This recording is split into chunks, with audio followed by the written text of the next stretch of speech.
Summer चला गया था और सोरा अपनी गीली आंखों से उसे जाते हुए देख रही थी। सम्राट अब भी छत पर था। सोरा का खुद आगे बढ़कर समर को गले लगाना उसे सहन नहीं हो रहा था। रह रहकर उसके आगे वही सब घूम रहा था। वो जोर से चिल्लाता है, आसमान की तरफ देखकर, सोरा। नीचे सोरा अपनी आंखें साफ करती हुई अपने कमरे में चली गई थी। आज अपना कमरा उसको अपना नहीं लग रहा था। रह रहकर समर की याद आ रही थी मन में। ये इतनी घबराहट क्यों हो रही है? हे भगवान, सब ठीक रखना। मैं एक बार टूट चुकी हूँ, दोबारा टूटने की हिम्मत नहीं है मुझ में। वो बिस्तर पर बैठ जाती है। समर के बिना वो बिस्तर भी अच्छा नहीं लग रहा था। वो लेट जाती है तो समर की बाजू याद आ जाती है। ना चाहते हुए भी उसके आंसू बह जाते हैं मन में। नहीं, समर जी ने उदास होने से मना किया है। सामने लगी समर जी की तस्वीर पर नजरें चले जाती है। वो तस्वीर को देखते हुए, शुक्रिया मेरी जिंदगी में आकर, उसको इतना खूबसूरत बनाने के लिए, मुझे इतना प्यार करने के लिए, मुझे ये एहसास दिलाने के लिए कि आप हमेशा मेरे साथ हैं। अब समर है तो सुरा है। आपके बिना मैं कुछ भी नहीं। समर की तस्वीर देखते देखते उसे कब नींद आ जाती है उसे पता ही नहीं चलता। सम्राट अपने कमरे में आ गया था। उसका सर दर्द से फटा जा रहा था, पर फिर वो शराब की बोतल मुंह से लगाए बैठा था। आंखों से आंसू बह रहे थे। दिल और दिमाग में बस स्वरा घूम रही थी, जो चीख चीख कर कह रही थी, तुम इसी के लायक हो सम्राट प्रताप सिंह। तुम्हारा इससे भी बुरा हाल होगा। जिस मोहब्बत का तुमने मजाक बनाया था, उस मोहब्बत के लिए तरस जाओगे तुम। ऐसे ही तड़पोगे तुम। सम्राट अपने कानों पर हाथ रख लेता है। बस, और नहीं सुन सकता मैं। चुप हो जाओ, चुप हो जाओ। अगली सुबह सुरा उठती है तो पास में समर को ना पाकर फिर से उदास हो जाती है मन में। ये 2 दिन कब बीतेंगे? मेरा बिल्कुल दिल नहीं लग रहा है। वो उठती है और नहाकर तैयार हो जाती है। हल्के पीले कलर का ढीला सलवार सूट पहना था उसने। बालों की गूंथ कर चोटी की हुई थी। तैयार होकर वो बाहर आती है। बाहर सुमित्रा जी और कमला जी आ गई। सुरा, आजा बेटा, नाश्ता कर ले। तभी सम्राट भी अपने कमरे से आता है। उसकी नजरें सुरा पर टिक जाती हैं। सुरा, मेरा मन नहीं है दादी माँ। सुमित्रा जी, हाँ, समर सही बोल रहा था कि उसके जाते ही तू अपना ध्यान रखना बिल्कुल छोड़ देगी। इधर आ मेरे पास। सुरा उनके पास जाकर सोफे पर बैठ जाती है। सम्राट भी कुछ दूरी पर बैठ जाता है और अपनी दादी से, दादी माँ, मेरे लिए एक कप चाय, मेरे सर में बहुत दर्द है। सुरा एक बार भी उसकी तरफ नहीं देखती है। कमला जी सुरा के पास बैठ उसके सामने नाश्ते की प्लेट कर खाने को बोलती है। सुरा चुपचाप खाने लगती है, हालांकि उसका मन नहीं था। सुमित्रा जी सम्राट को चाय देती हैं और साथ में, क्या करता है तू सारा दिन? कितना दर्द रहने लगा है तेरे सर में। ऐसा क्या सोचता रहता है तू? सम्राट का दिल भर आता है, पर खुद पर काबू पाकर, कुछ नहीं दादी माँ, बस ऐसे ही। उसकी आवाज में कंपन सुरा ने महसूस कर लिया था मन में। ये तो कुछ भी नहीं है सम्राट, इससे भी बुरा हश्र होगा तुम्हारा। ऐसे ही दिन बीत जाता है और फिर से वही रात जो सुरा को अकेले गुजारनी थी।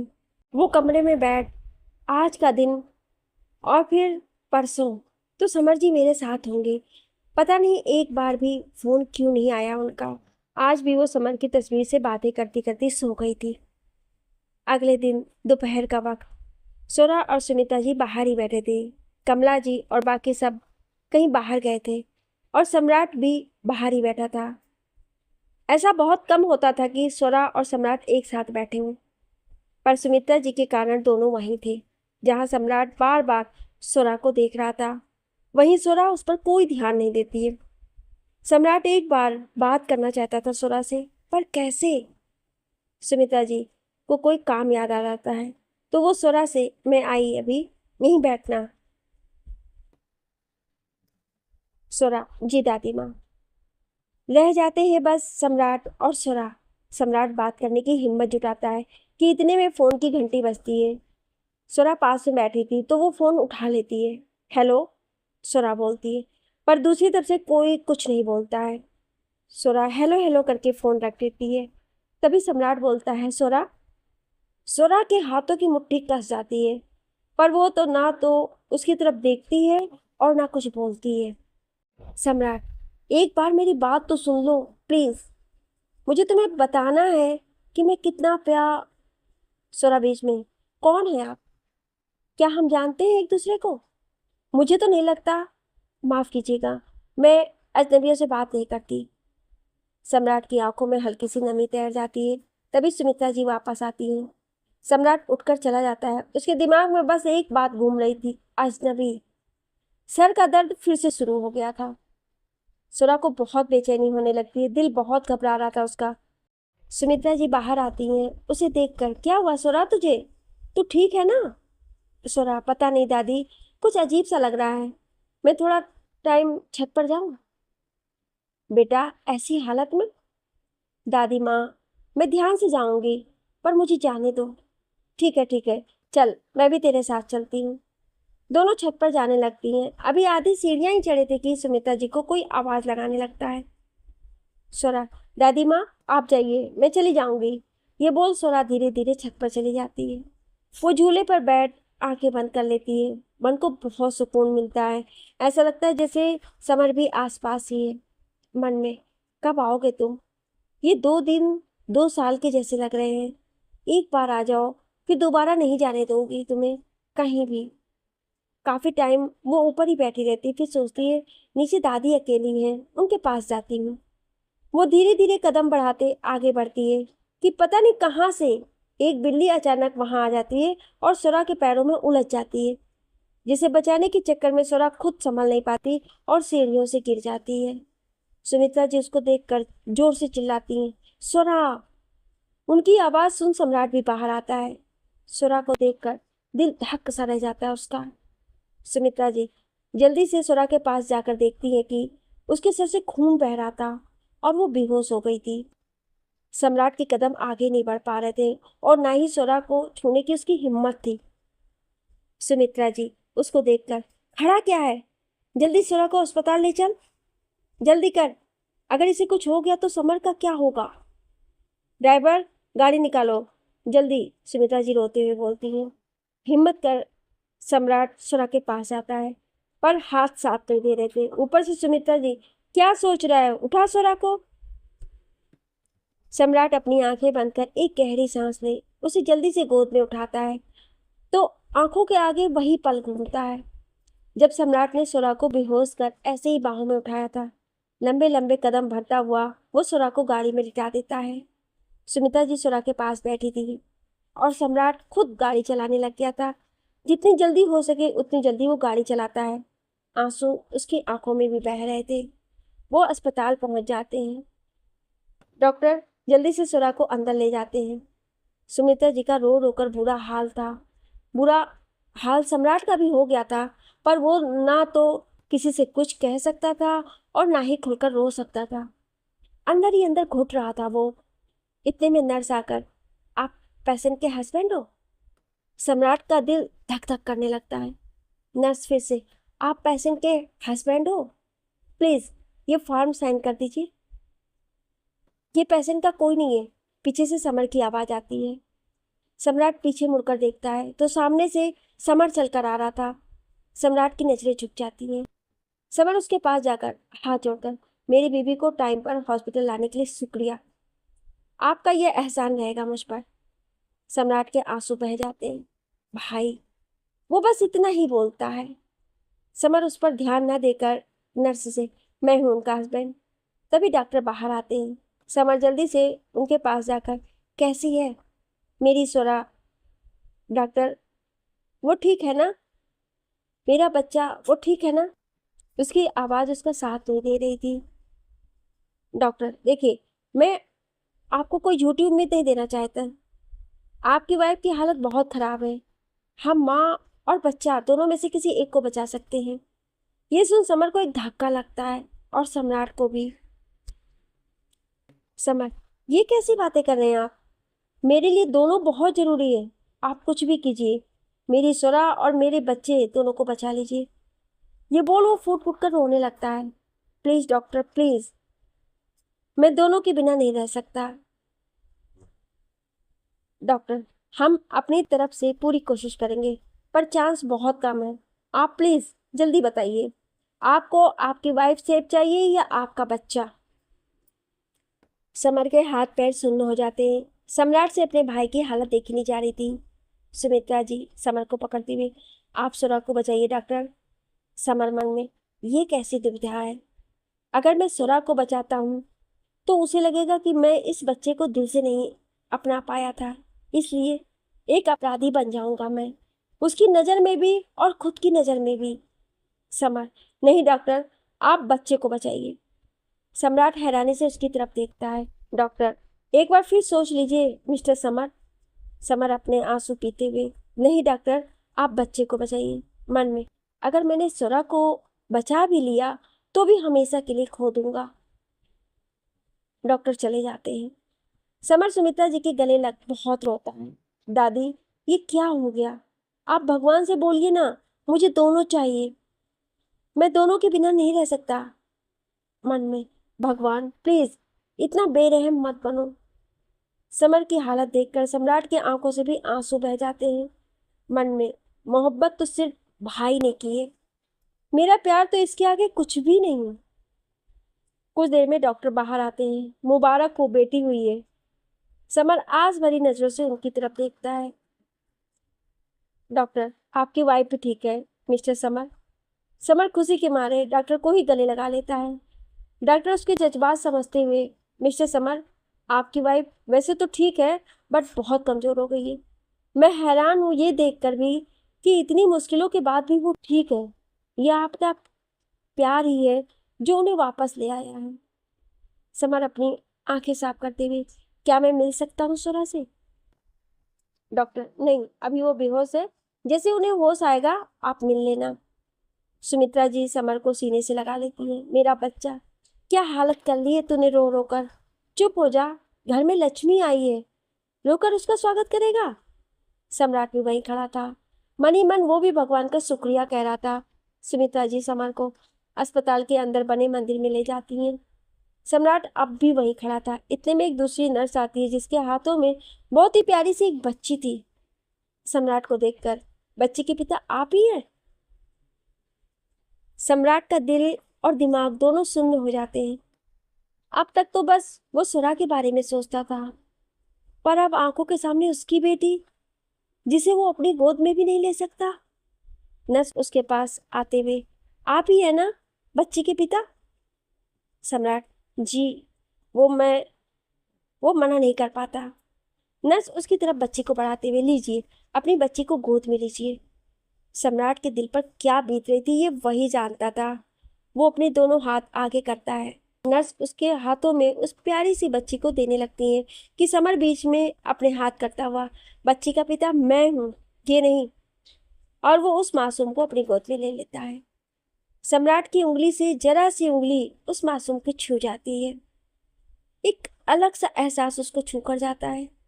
समर बच्ची को अपने सीने से लगा लेता है, प्यार से उसका माथा चूम लेता है और सुमित्रा जी के पास चला जाता है। सम्राट तो उसका चेहरा भी नहीं देख पाता। उसके दिमाग में बस नर्स की बातें घूम रही थी। बच्ची के पिता आप ही हो? मात्र इस बात से और उस बच्ची की हल्की सी छुअन से पिता बनने का एहसास हो गया था उसको। समर और सुमित्रा जी एक तरफ थे।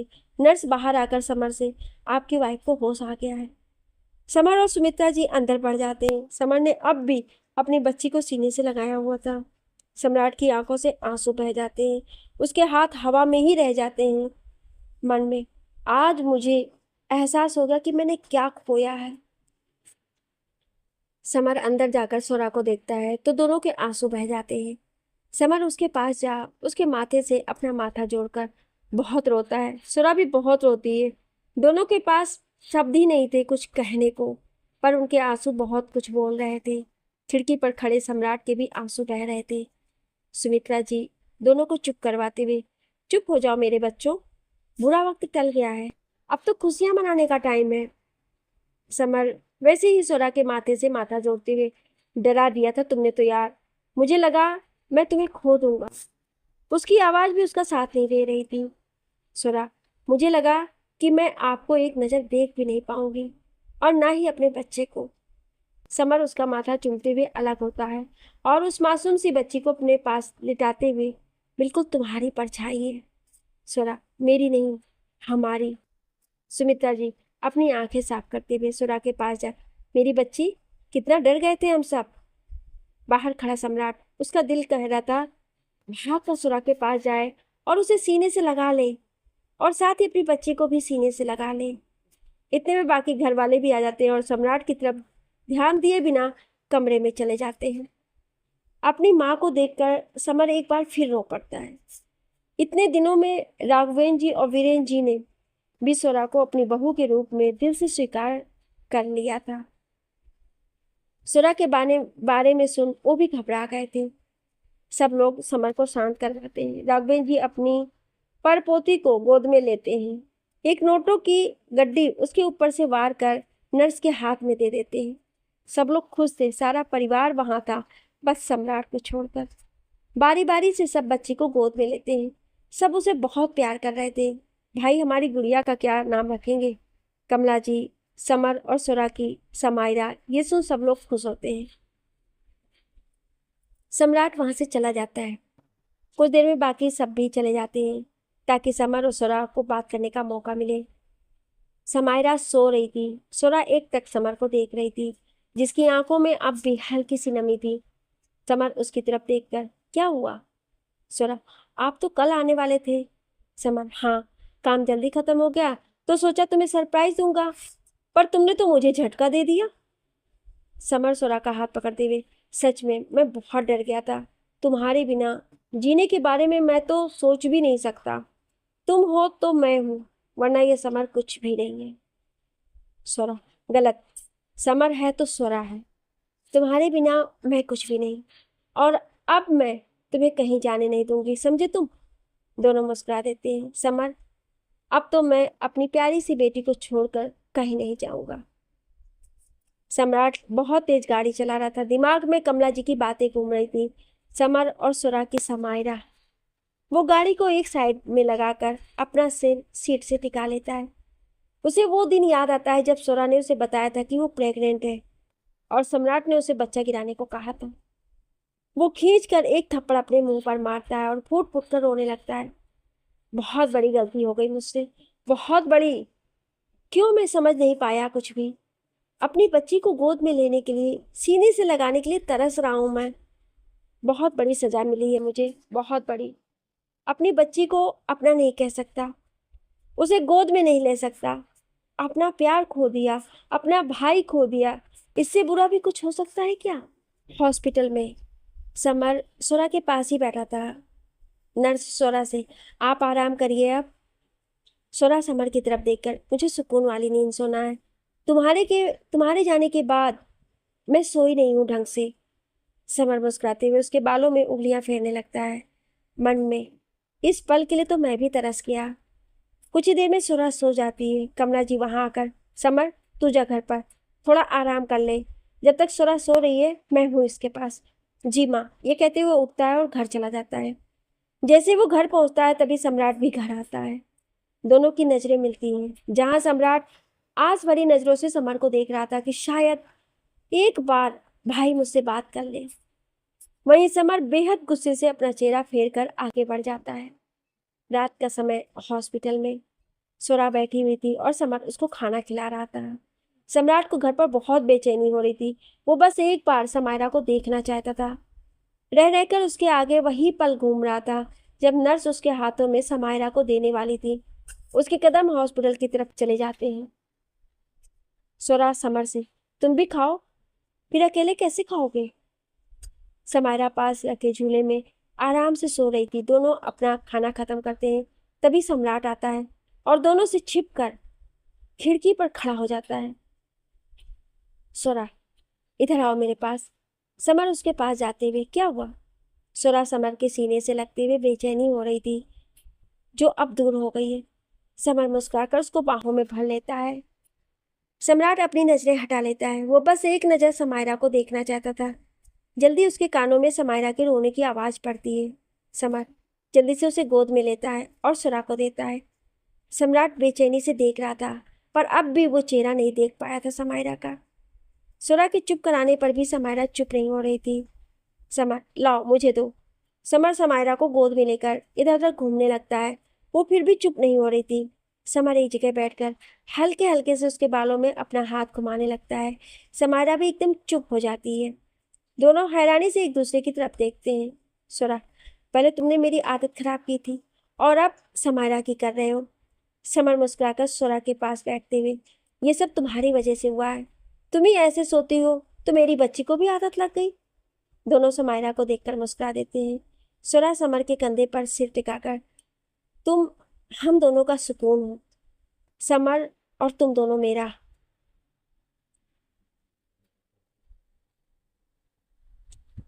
सम्राट उनको देखकर अपने कदम वापस ले लेता है।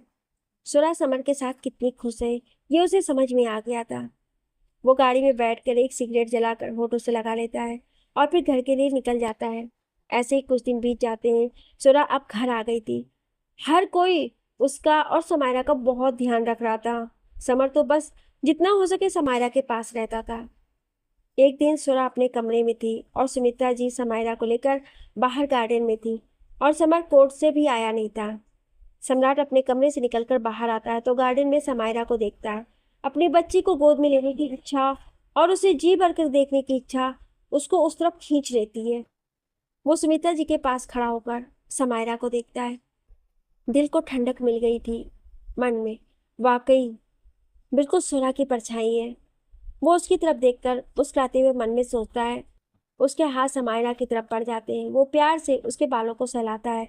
तभी समायरा जोर जोर से रोने लगती है। सम्राट अपने हाथ पीछे कर लेता है। तभी समर आता है और सम्राट को समायरा के पास देखकर मुंह खोल जाता है उसका। समायरा अब भी रो रही थी और सुमित्रा जी से चुप भी नहीं हो रही थी। समर जल्दी से उनके पास जाकर समायरा को ले लेता है। समायरा बिल्कुल चुप हो जाती है। समर प्यार से उसका माथा चूम लेता है। सुमित्रा जी, पता नहीं एकदम से क्यों रोने लगी समायरा। समर एक नज़र सम्राट को देखता है।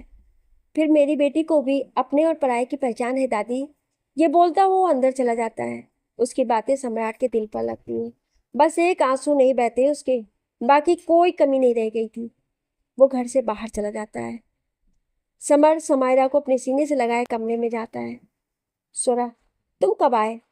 समर समायरा को बेड पर लेटाते हुए सोरा को अपने पास कर उसका माथा चूमते हुए, बस अभी आया। फिर थोड़ा रुककर, समायरा को बिल्कुल अकेला मत छोड़ा करो सोरा। मैं नहीं चाहता कि उस घटिया आदमी का साया भी मेरी बच्ची पर पड़े। सोरा, अब दादी माँ के सामने क्या बोलूं, पर तुम चिंता मत करो, मैं ध्यान रखूंगी। तुम हाथ मुंह धोकर आओ, मैं तुम्हारे लिए चाय लाती हूँ। समर बाथरूम में चला जाता है और सोरा समायरा को लेकर बाहर आती है तो कमला जी समायरा को ले लेती हैं। फिर सोरा से, मैंने चाय बना दी है, तू जाकर समर को दे दे। तब तक मैं समायरा के साथ थोड़ा खेलूंगी, है ना? समायरा दादी के साथ खेलेगी ना? समायरा भी हंस देती है। सोरा चाय लेकर कमरे में जाती है तो समायरा कहाँ है? वो माँ के पास है, तुम चाय पियो। सोरा बेड पर बैठ जाती है। अपने बालों को बांध जूड़ा बना रखा था उसने। समर उसके पास बैठते हुए उसके बाल खोल देता है। सोरा उसकी तरफ देखती है। समर, बहुत दिनों से तुम्हें खुले बालों में नहीं देखा। सोरा मुस्कुराकर नजरें झुका लेती है। समर उसकी गोद में सर रखकर लेट जाता है। सोरा उसकी तरफ देखती है। समर, बहुत दिनों से मुझे भी सुकून नहीं मिला। अब ये जगह समायरा की है, पर आज मुझे भी थोड़ी सी जगह चाहिए। सोरा मुस्कुराते हुए उसके बालों में अपना हाथ घुमाने लगती है। दूसरी तरफ सम्राट एक जगह अपनी गाड़ी रोक उसे अपना सिर टिकाकर खड़ा था कि कोई पीछे से आकर उसके कंधे पर हाथ रखता है। वो पलटकर देखता है तो तुम, सामने दिव्या खड़ी थी। दिव्या, सुना है तुम्हारे भाई के घर लड़की हुई है। सम्राट, तुमसे मतलब? ये बोल वो गाड़ी में बैठने लगता है। दिव्या टेढ़ा मुस्कुराकर, पर लड़की तो तुम्हारी है ना वो? सम्राट के कदम रुक जाते हैं। वो हैरानी से दिव्या की तरफ देखता है। दिव्या, ऐसे क्या देख रहे हो? अपने दुश्मनों की सारी खबर रखती है दिव्या चौधरी। बोलो ना, तुम्हारी ही है ना वो लड़की? सम्राट अपना चेहरा फेर लेता है। दिव्या उसके चेहरा अपनी तरफ करते हुए, बोलो ना सम्राट प्रताप सिंह, कह भी दो कि मोहब्बत हो गई है तुम्हें सोरा से और वो तुम्हारी ही बच्ची है। सम्राट उसका हाथ झटक देता है। दिव्या हंसते हुए, कसम से तुम्हें इतना बेबस और लाचार देखने के लिए तो मैं कब से तरस रही थी। मजा आ गया तुम्हें ऐसे देखकर। सम्राट बिना कुछ बोले आगे बढ़ जाता है। दिव्या पीछे से बदले की आग बहुत सुकून देती है। सम्राट, ऐसा ना हो कि तुम्हारे किए की सजा तुम्हारी बेटी भुगते। ये सुनते ही सम्राट के हाथों की मुट्ठियां कस जाती हैं और वो पीछे पलटकर दिव्या को गले से पकड़ते हुए गाड़ी से लगाकर, खबरदार, जो तुमने मेरी बेटी को जरा सा नुकसान पहुंचाने की कोशिश भी की तो। हाँ, वो मेरी बेटी है। हाँ, मोहब्बत हो गई है मुझे, हो गई है मोहब्बत। ये सुनना चाहती थी ना तुम? मैं पहले ही बर्बाद हो चुका हूँ, प्लीज और मत करना। बोलते बोलते उसका गला रूंध जाता है। दिव्या अपने गले से उसका हाथ हटाते हुए, हाँ, तुम इसी के लायक हो, बर्बादी के, और मैं अपना बदला लेकर रहूंगी, सम्राट प्रताप सिंह। ये बोल वो वहां से चली जाती है और छोड़ जाती है सम्राट के दिमाग में एक और परेशानी। उसका दिल घबराने लगता है। वो जल्दी से गाड़ी घर की तरफ मोड़ लेता है। सुरा बाथरूम में थी और समर किसी काम से बाहर गया था। समायरा पालने में सो रही थी। कमरे का दरवाजा खुला था। सम्राट के कदम समर के कमरे की ओर हो जाते हैं। बिना किसी परवाह के वो कमरे में चला जाता है और समायरा को देख उसके आंसू बह जाते हैं। वो जल्दी से उसे गोद में उठा लेता है और अपने सीने से लगाने ही वाला होता है कि सुरा जल्दी से समायरा को ले लेती है, बेहद गुस्से से। हिम्मत कैसी हुई तुम्हारी मेरी बेटी को अपने गंदे हाथ लगाने की, इसे छूने की? क्या कर रहे थे तुम इसके साथ, हैं? सम्राट का दिमाग सुन्न हो जाता है। एक पिता अपनी बेटी के साथ गलत करेगा क्या? उसे सुरा की बात पर गुस्सा आ जाता है। गुस्से से, कुछ भी मत बोलो सुरा, मैं बस उसे सीने से लगा रहा था। किस हक से? बोलो, किस हक से? सुरा भी गुस्से से बोलती, आखिर हो कौन तुम इसके? सम्राट, बाप हूं मैं इसका, समझी तुम? सुरा एक थप्पड़ खींचकर मारती है उसको। खबरदार, जो अपने आप को इसका बाप कहा तो। इसके पिता समर जी हैं, समर जी, तुम नहीं। याद करो वो दिन जब तुमने इसे अपना मानने से मना कर दिया था। इसलिए अपना हक जताना बंद करो और खबरदार, जो दोबारा हमारी बेटी के पास भी नजर आए। अब निकलो यहाँ से।